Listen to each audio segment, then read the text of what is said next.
Ainz Gown, an ordinary boy who found himself trapped inside a video game with SS rank powers. Luckily for Ainz though, but highly unfortunate for everyone else, his player is already maxed out and decided to use his cheating skills to save the world. Yeah, who am I kidding? He's a complete menace throughout the entire nations. From bringing back the dead, to casting level 10 tier magic with a blink of an eye, and you can't forget the squad of minions that are more powerful than 99% of the entire world forces. If you ever thought to yourself, maybe that's going a bit too far, don't worry, Ainz will take it a step farther. As a massively loser online role-playing game takes place, also known as the MMORPG, called Yggdrasil, which was released in 2126. It quickly gained popularity in Japan, but after 12 years, the game is nearing its end due to low player activity. A group of heroes faces an army of skeleton monsters and manages to defeat them. However, their victory is short-lived when they encounter a group of opponents led by a powerful skeleton lord who easily defeats them with a single blow. Now Momonga, the skeleton lord, who is at level 100 and resides in the Great Tomb of Nazarick.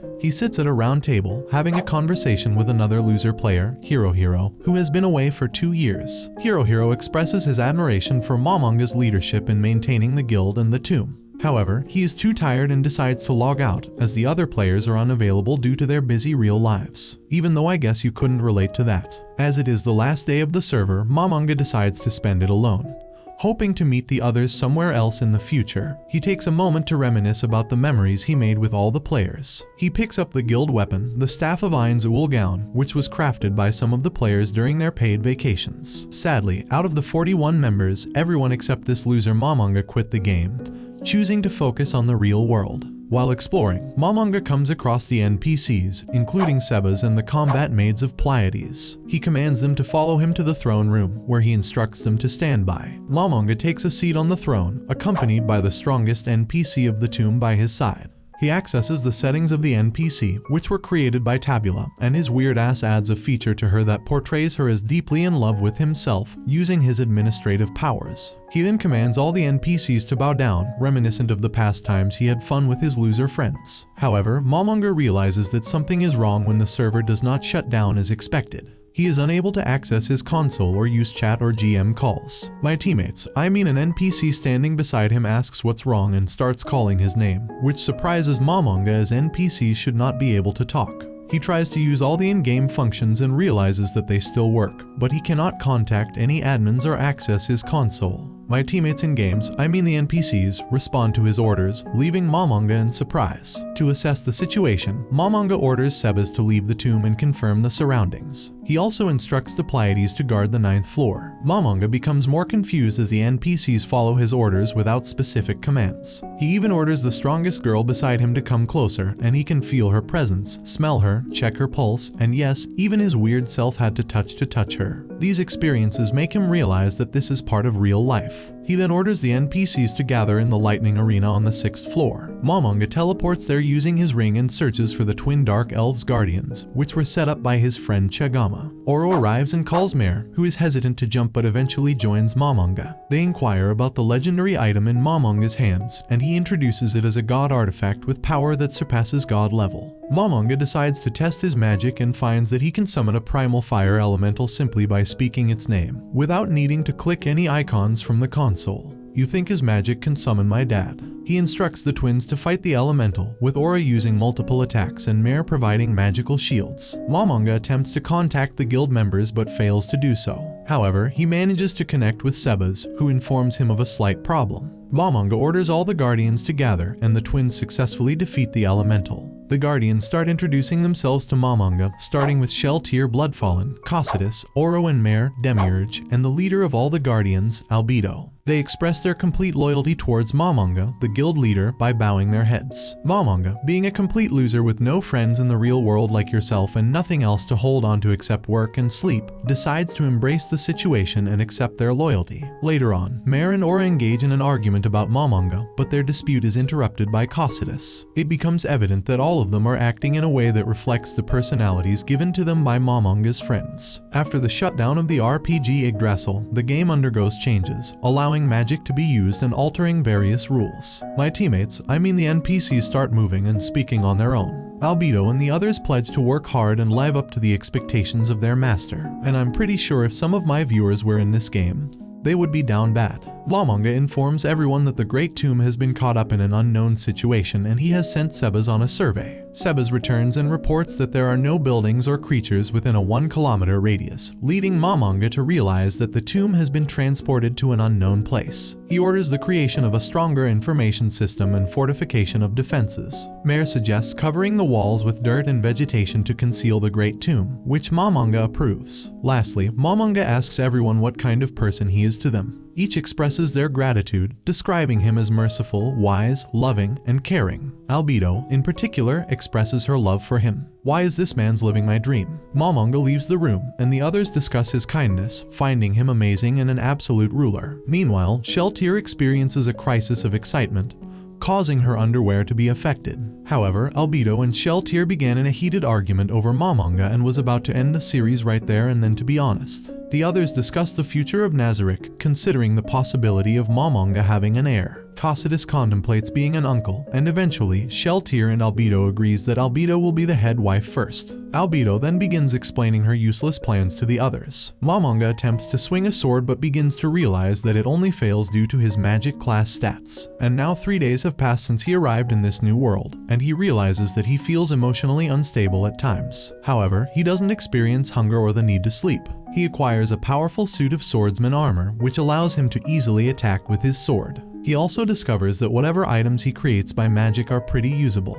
He decides to go for a walk alone on the first floor to breathe some fresh air. Suddenly, he encounters demons named Jealousy, Avarice, and Wraith. Demiurge arrives, and the demons bow down, recognizing Mamanga as the only one who can teleport through the floors. Mamanga informs them that he is going to take a walk for a while. Demiurge suggests that he should at least take one of them with him, and not to pull an Alucard on his walk.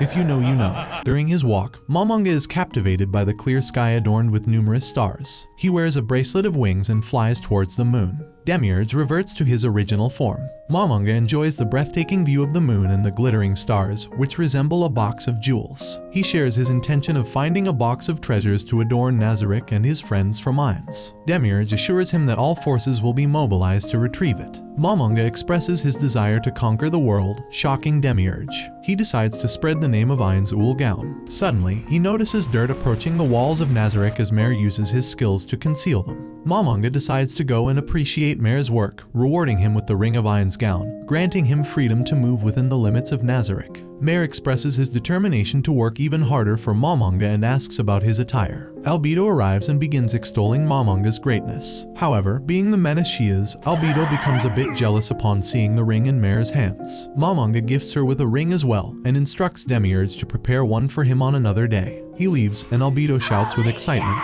Later, a group of soldiers led by the head warrior Gazef head towards a village on horseback. The village has been attacked by a group known as the Baharuth Knights, and the king has ordered them to investigate and eliminate the attackers. 50 soldiers have been dispatched for this mission, but one soldier identifies it as a trap and suggests returning to E-Rantel to avoid losing the most powerful swordsman. The head warrior, however, holds hope for powerful nobles or adventurers to come and save them, despite no one appearing previously. Gazef expresses his dumb motivation to protect the weak. But let's all be honest, if we see Ainz, we're dipping like my father. Meanwhile, in the tomb of Nazarick, Mamanga watches the surroundings using a magic mirror and tries to figure out how to use it with the help of Sebas. They search for areas where they might find people. While observing, Mamanga witnesses a group of warriors brutally eliminating innocent people in a village. He calmly watches the scenes unfold, but feels no inclination to save the people. However, memories of his past friend Touchsan, who saved him from online players, resurface. Touchsan had intervened to help someone in trouble. After reconsidering the situation, Mamanga decides to go to the village to save it and test his own strength. He orders Sebas to raise the security level of Nazarick and send skilled soldiers to assist. He also instructs Sebas to inform Albedo to join him fully armed. As a soldier is about to eliminate a mother and her daughter, a gate suddenly opens in front of them, and Mamanga arrives. He eliminates one of the soldiers using Heart Grasp magic, a powerful 9th tier spell, and another with Dragon Lightning, a 5th tier magic. Mamanga creates a soldier as a Death Knight using magic and orders it to eliminate the attacking knights. He then runs towards them, and Albedo arrives fully armored. Mamanga offers a healing potion to the injured mother, who initially resists, mistaking it for blood. Albedo attempts to eliminate them, but Mamanga stops her and orders her to lower her weapon. The mother eventually takes the healing potion, quickly healing herself. Mamanga introduces himself as a magic caster and creates a protective wall around them. He gives them a pair of horns, which can be blown to summon an army of goblins if they are attacked. The mother and daughter express their gratitude for saving them, and Momonger reveals his name as Ainz Ooal Gown. Meanwhile, the soldiers have taken control of the villagers and are attempting to eliminate them. However, the Death Knight arrives and starts slaughtering the soldiers with powerful blows. It also eliminates Chief Blues. The soldiers try various strategies to defeat the Death Knight but fail. Momonger appears with a mask on his face, ordering the Death Knight to stop. He introduces himself and instructs all the soldiers to run and inform their leader about him, warning them to dismantle their kingdom. The grateful villagers bow their heads in thanks. Later, Momonger gathers information about this world from the village chief and his wife. They provide details about the surrounding kingdoms, including the Reincarnated Kingdom, the Baharuth Empire, and the Slain Theocracy. Momonger learns that the attacking soldiers were from the Baharuth Empire, aiming to create enmity between the Reincarnated Kingdom and their empire. The nearest city to the village is E-Rantel, where adventurers usually hunt goblins and monsters for rewards. Momonger decides to go to the city to gather more information. While the villagers mourn the loss of their loved ones who died in the attack, Momonger contemplates using the Wand of Resurrection to revive them all. However, he refrains from doing so to avoid unnecessary trouble. He is satisfied with saving the village. As he walks, Momonger considers spreading the news of the village's rescue under the name of Ainz Ooal Gown. He wonders if there are any other Yggdrasil players in this world and where they might be. As they prepare to leave, Albedo displays rudeness towards a human. But Momonger stops her and advises treating humans with both calamity and kindness. Momonger encounters another problem as the chief discusses a group of knights approaching the village once again. Momonger orders all the villagers to stay at home and positions himself with Albedo and the chief to face the knights. Suddenly, a soldier brings news of unknown figures approaching the village. The king of the Slain Kingdom orders their head priest to eliminate Gaze of Stranoff, the strongest warrior of the Reincarnated Kingdom. The head priest is given a treasured item containing the miracle of gods and mobilizes their units for the attack. Momonger and Gazef discuss the situation and realize that the monsters from Yggdrasil have also appeared. Gazef offers his services to Momonger, but Momonger refuses, thanking Gazef for his gratitude and assuring him that he will protect the villagers. Gazef heads towards the enemies, leaving the village and planning to create an opening for the villagers to escape. He attacks with his army of soldiers, eliminating many angels, but they continue to respawn. Gazef uses his focus battle aura and eliminates more angels, but they persist due to the magic casters. The magic casters focus their attention on Gazef, and the army returns to engage in the fight again. They fight with multiple attacks, but Gazef spots the head priest and targets him. Despite his efforts, the head priest keeps spawning more angels, leaving Gazef feeling frustrated. The people of the village are scared, witnessing Gazef fighting against the overwhelming magic casters. Gazef falls after a direct attack, but he stands back up with patriotism and motivation to protect his kingdom.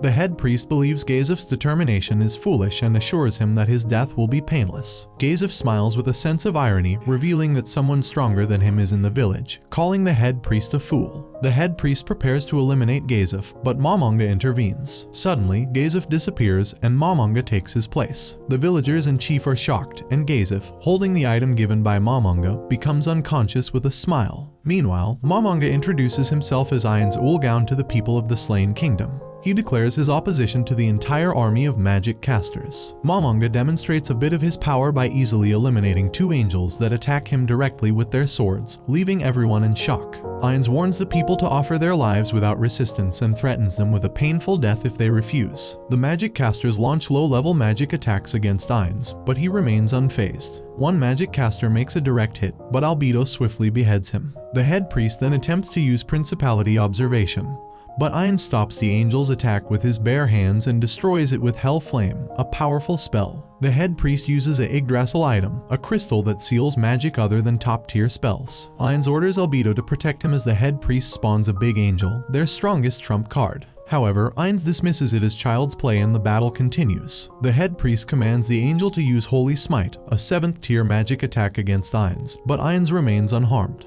Ainz counters by making the angel disappear using his black hole magic, demonstrating his power surpassing even demons. A glass breaks in the sky, indicating someone had been watching the battle using information magic. Ainz activates his defense barrier, knowing they haven't seen the full extent of his power. The head priest starts begging for his life, offering rewards to Ainz, but Albedo dismisses them as lower life forms. Ainz, being fed up with the BS, removes his mask like a menace and takes their lives. On their way back, Albedo is impressed by Ainz's composure and asks him about saving the humans. Ainz explains that they must move forward, considering the enemy stronger than themselves. He used the humans as pawns to understand the strength of their enemies. Albedo expresses her love towards Ainz. Later, in the tomb of Nazarick, Ainz apologizes to everyone for acting on his own and announces that his name is now Ainz Ooal Gown. He instructs everyone to call him Ainz. Albedo and others pledge their loyalty to their leader, ensuring that everyone in this world will know his greatness and calling him the ruler of death, the Overlord. Ainz aims to spread his name in the hope of reaching any friends who may come to this world. Later, Albedo provides Ainz with updates regarding the reports on their surroundings while they search for any Yggdrasil players. Aura expands the area of surveillance to include the great woodlands near Nazarick.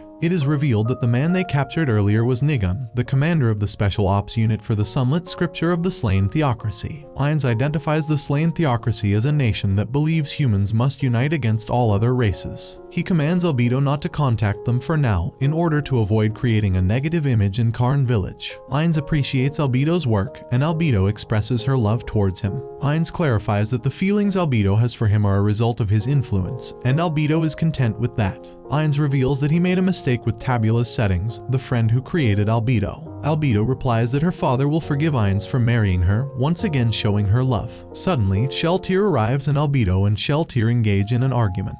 Ainz intervenes and tells them to stop, and Shalltear leaves, mentioning her unavailability for a short time. Later, in the fortress city E-Rantel, Ainz and Nabe arrive at a hotel bar and ask for a room for two. The cost is 7 pieces for one night. As they head towards the room, a man obstructs their path, but Ainz easily surpasses him and accidentally throws him towards a girl holding a healing potion, causing it to break. The girl becomes angry and upset since she had saved up to buy the potion. Nabe tries to eliminate her, but Ainz compensates the girl with a red healing potion, which satisfies her. Nabe and Ainz discuss staying in a low-profile place. Ainz explains that they need to be undercover as young adventurers to gain knowledge about the world and gather information. He instructs Nabe to refer to him as Mammon in the city to keep their identities hidden. They also face the issue of running out of money, so they decide to find a job first to earn money while using the gold they brought from Yggdrasil, without revealing their origins. Meanwhile, the girl with the red potion goes to sell it to a pharmacist in E-Rantel. An old lady judges the potion and confirms its authenticity, stating that no one has been able to make it until now. The potion is equivalent to a second-tier healing spell and is valued at 8 gold pieces. Upon hearing this, the girl becomes extremely happy and changes her mind about selling it due to its rarity. Ainz looks at the job postings on the notice board, and people continue to talk about his armor. He selects a job but is informed by a servant that it is only for mithril plate adventurers, while Ainz is a copper plate adventurer. Ainz tries to meet the requirements by introducing Nabe as a third-tier magic caster and himself as a warrior on par with her, but the servant declines their request.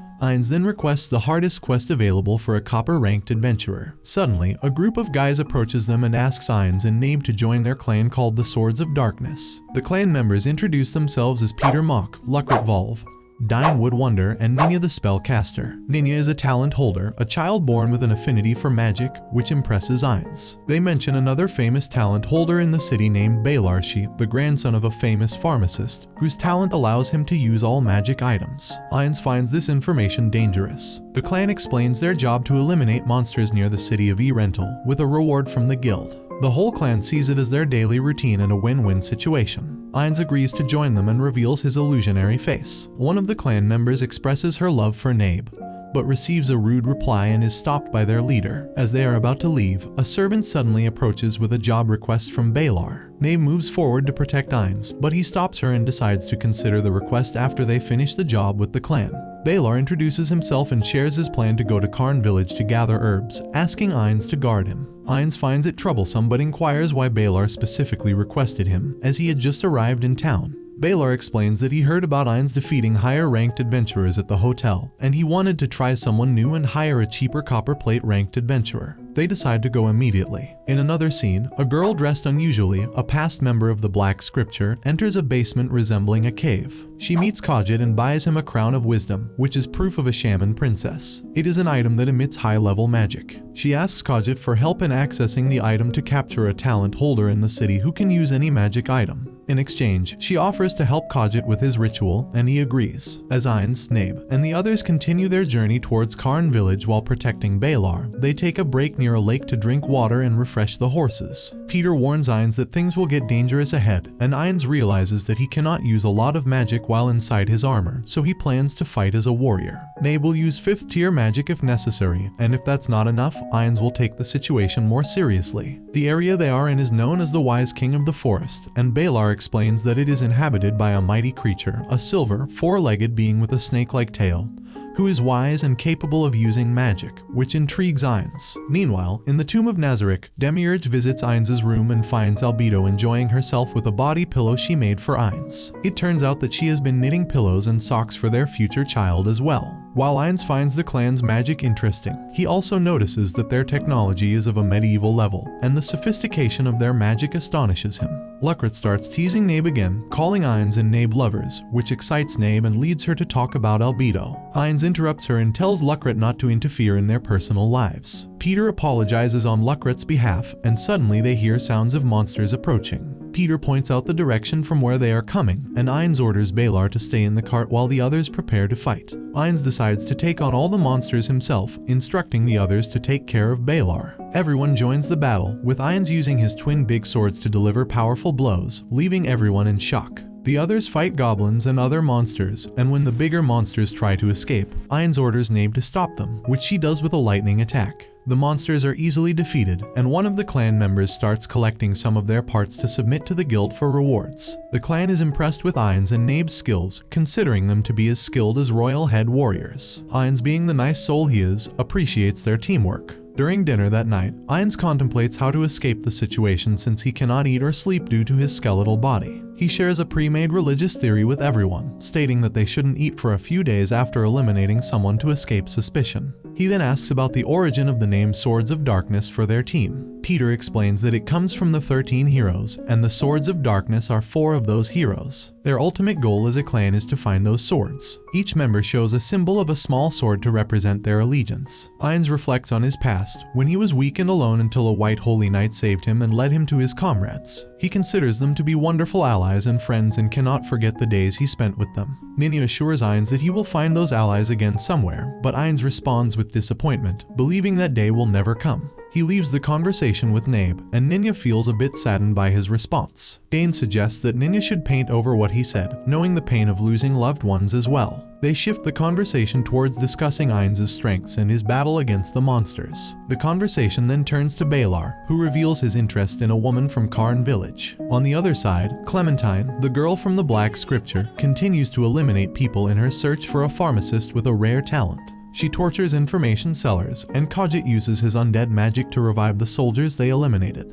Khajiit has been preparing for years to turn the city of E-Rantel into a city of death using a spiral of death, which would transform the entire city into a pit of undead. He plans to become immortal through this process and warns Clementine that if she causes more trouble, he will eliminate her. Clementine attempts a non-serious sword attack, but Khajiit easily defends against it. Mamon's team arrived at Carne village and encountered Enri Emad along with her group of goblins. The goblins initially tried to attack them, but Enri intervened and informed them that Mamon's team were her friends. Enri explained to Enfira the reason behind the village's strong defenses and mentioned her encounter with Ainz, who had given her a magical red liquid that healed her. She also mentioned Albedo, which led Enfira to deduce that Mamon was actually Ainz. The scene shifted to Ainz, who stood with Narbrol, observing how the people of the village had grown stronger with the help of the goblins. Enfira approached Ainz and asked if he was Momonga, expressing his gratitude for the red potion Ainz had given them. He requested Ainz to teach him how to make it so he could help others. Ainz agreed to teach him the magic but needed some time to consider, as the magic could also be used for evil purposes. Enfira apologized to Ainz for tricking him, and Ainz advised him not to reveal his true identity to anyone. Narbrol arrived after Enfira left and overheard the conversation. She asked for forgiveness, feeling responsible for revealing Ainz's true identity, and even considered taking her own life as a result. However, Ainz stopped her and assured her that there was no need for such drastic measures. The scene shifted to the forest where the Wise King resided, and the group prepared to go there. Ainz decided to take only Narbrol with him because of her strong magic abilities. They ventured into the forest to gather herbs, and Ainz planned to tame the Wise King of the forest with the assistance of Aura. However, Ainz felt disappointed when they discovered that the wise king was actually a massive hamster. Surprisingly, Ainz managed to tame the hamster easily without much effort. After successfully taming the giant hamster, Ainz expressed his desire to join Mamon's adventurer team. However, Mamon politely declined the offer. Instead, Mamon proposed that he would take on the responsibility of protecting the village. Once their tasks in the village were complete, Mamon and the group returned to E-Rantel. Ainz and the Swords of Darkness began unpacking the herbs at Barriera's house, while Mamon and Nabe went to the Adventurers Guild to register Hamsuk. Meanwhile, inside Barriera's house, a surprising encounter awaited Ainz as Clementine appeared before him with the intention to kidnap him. In a shocking turn of events, Clementine abruptly appears before Ainz, preparing to abduct him. The members of the Swords of Darkness realize the imminent danger and try to create a distraction, allowing Ainz and Ninya an opportunity to escape. Unfortunately, their escape route is blocked by Kajiat, resulting in a tragic outcome where all the members of the Swords of Darkness lose their lives. After successfully registering Hamsuk at the Adventurers Guild, Mamon's group encounters Lizzie, who offers to guide them to her house. However, upon arrival, they are met with a horrifying sight.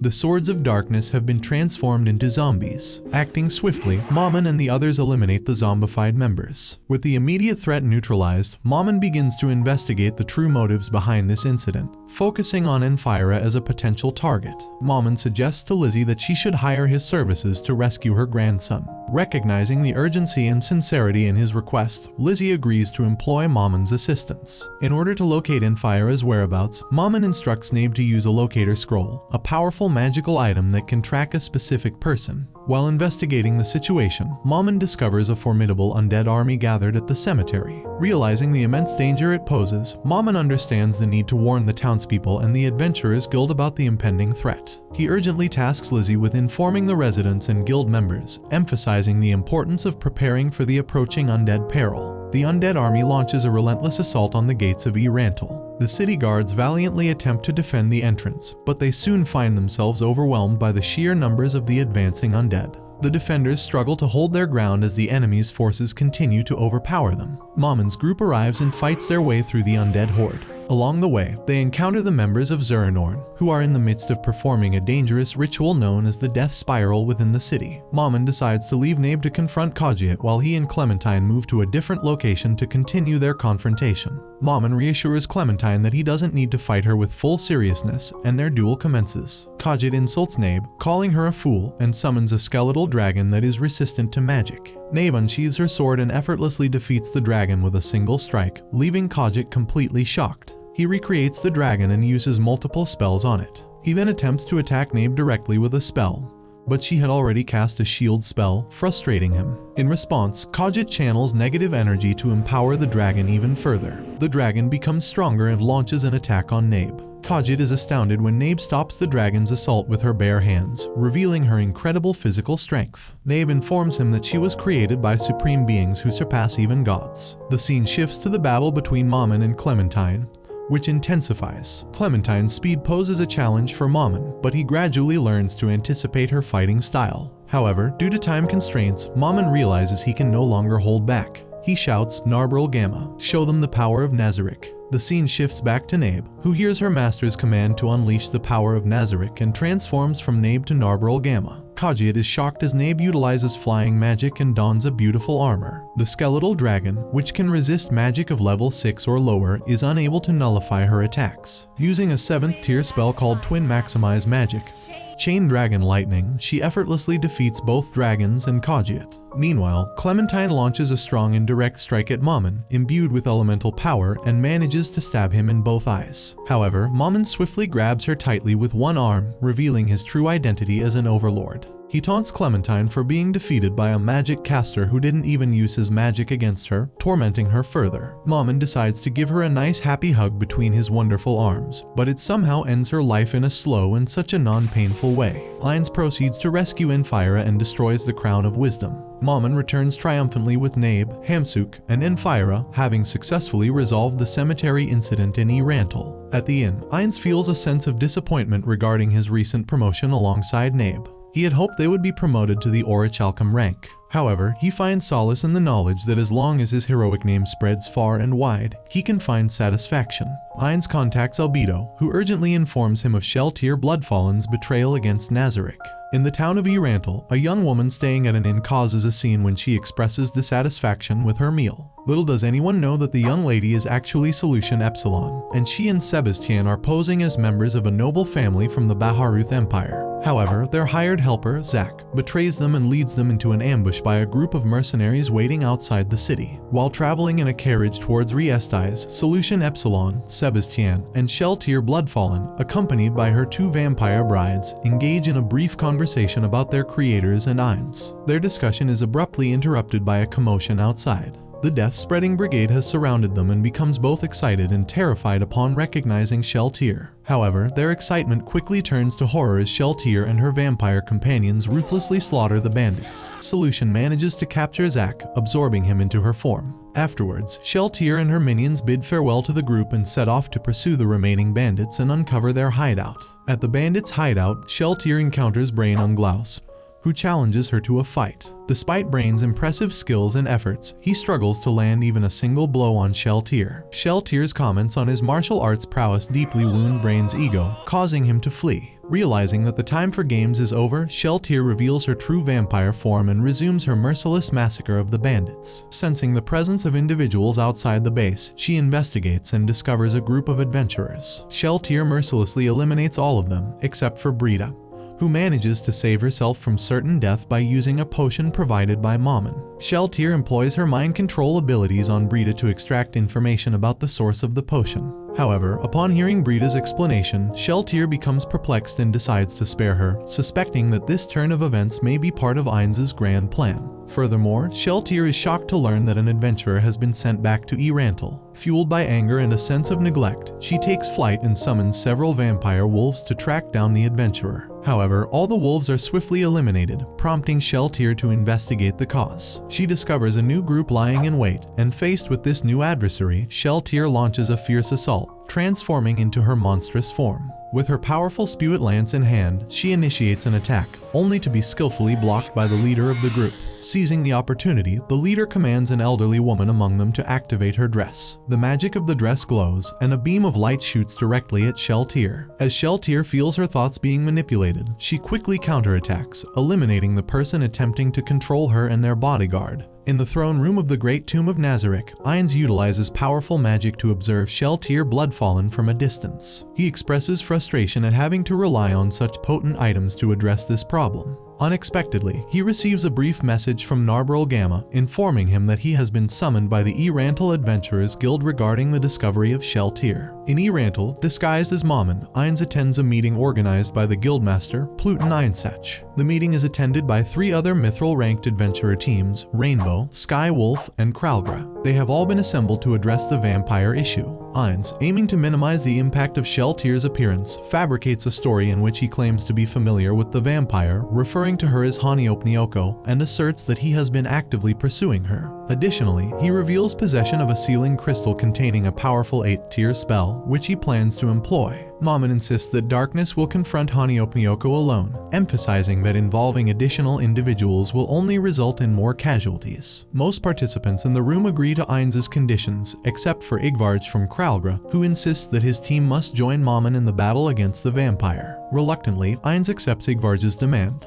However, during their journey to Shalltear's location, Yggdrasil is defeated and eliminated by Mare Bello Fior, one of Ainz's friends. Ainz and Albedo continue their advance towards Shalltear, with Ainz revealing his magical ring named Shooting Star. He hopes that the wish-granting power of the ring will reverse the mind control on Shalltear. To his surprise, the magic of the ring fails to work, leading Ainz to panic and order a retreat. He teleports himself and Albedo to a safer location. Albedo tries to inquire about the situation, but Ainz experiences a fit of rage. However, his undead nature helps him regain control, and he calms down, explaining to Albedo that the divine item's magic had no effect on Shalltear's mind control. He reveals that only world items possess the power to counter it. Initially believing there were no world items in the new world, Ainz urgently instructs Albedo to accompany him to the treasury to retrieve the world items stored there. In the treasury, Ainz and Albedo are accompanied by Yuri Alpha. As they reach the entrance to the inner sanctum, Ainz opens the gate and they encounter a humanoid octopus-like creature. Albedo mistakes it for her creator, Tabula Smaragdina, but quickly corrects herself upon realizing it is an imposter. This imposter is revealed to be Pandora's actor, a doppelganger serving as the area guardian of the treasury.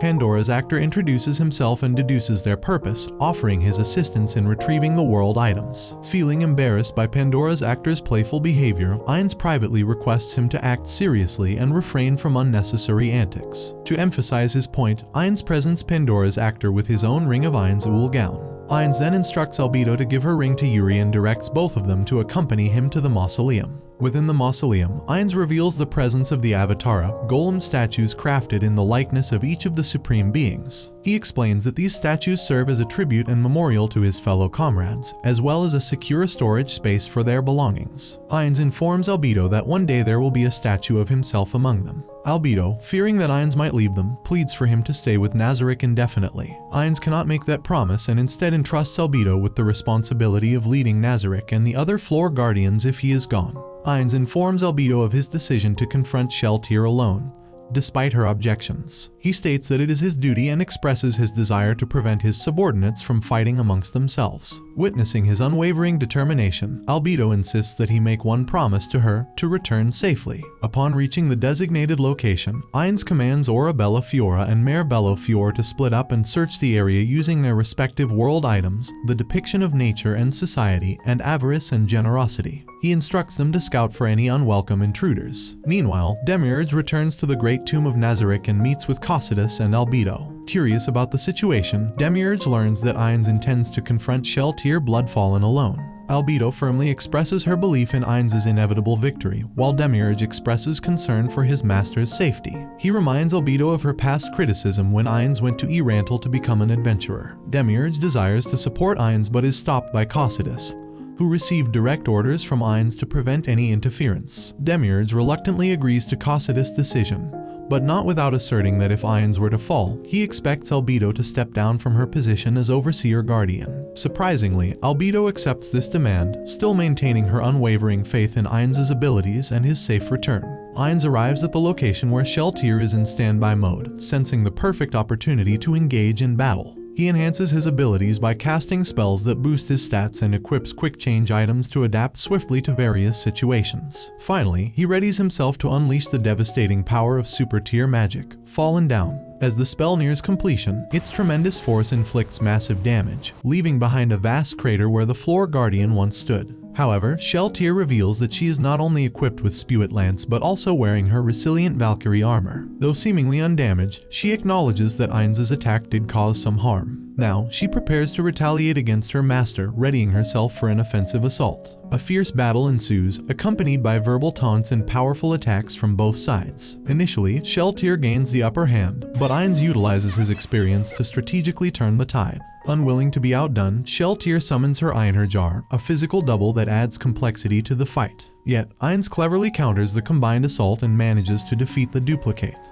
The surroundings brighten, only to reveal a vast sandy expanse. However, to Ainz's surprise, Shalltear remains unharmed by this devastating attack. She taunts him, asking if he has any last words. Refusing to admit defeat, Ainz maintains his confidence and declares that Shalltear was careless in her actions. He boldly claims that everything is proceeding according to his grand plan. As Ainz calmly faces Shalltear, he expresses gratitude towards her overconfidence, which allows him to execute his plan. Shalltear begins to suspect that Ainz has been deceiving her all along, realizing that he possessed knowledge of her abilities from the start. Ainz, adorned in shiny silver armor recognized as Touchme's, counterattacks and inflicts a deep wound on Shalltear with his katana, Take Mikazuchi Mk8. Boasting that he possesses the combined power of all 41 supreme beings, Ainz overwhelms Shalltear with a series of attacks using various divine weapons. When Shalltear manages to pierce Ainz with her Spewit Lance, she believes victory is within reach, but she is surprised by a voice coming from Ainz's watch. Ainz declares the battle over, enraging Shalltear,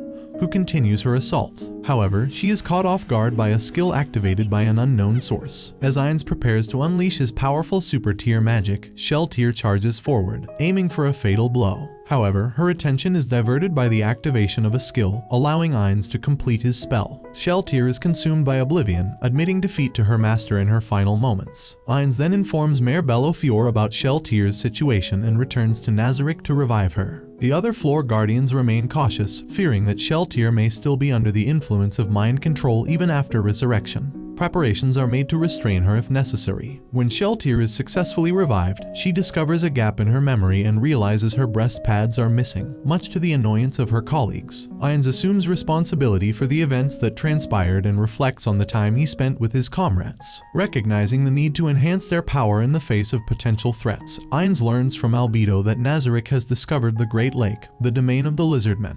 Months later, Darkness is promoted within the Adventurers Guild, and Enfira and Lizzie settle in Carne village, receiving a warm welcome from Henri Emot and Lupus Regina Beta. Elsewhere, Gaze of Stranoff encounters a despondent Brain Unglaus in the city, and in the Slain Theocracy, the leader of the Black Scripture reports their encounters with a powerful vampire to the 6 cardinals. Although concerned, they emphasize the importance of being cautious towards anyone capable of defeating such a formidable creature. Realizing their reduced strength, the cardinals propose sending a team to gather information and monitor the area. They believe that caution and knowledge can compensate for their weakened state. As Mammon, Ainz prepares for another adventure, asking Shalltear to activate Gargantua before leaving the guild.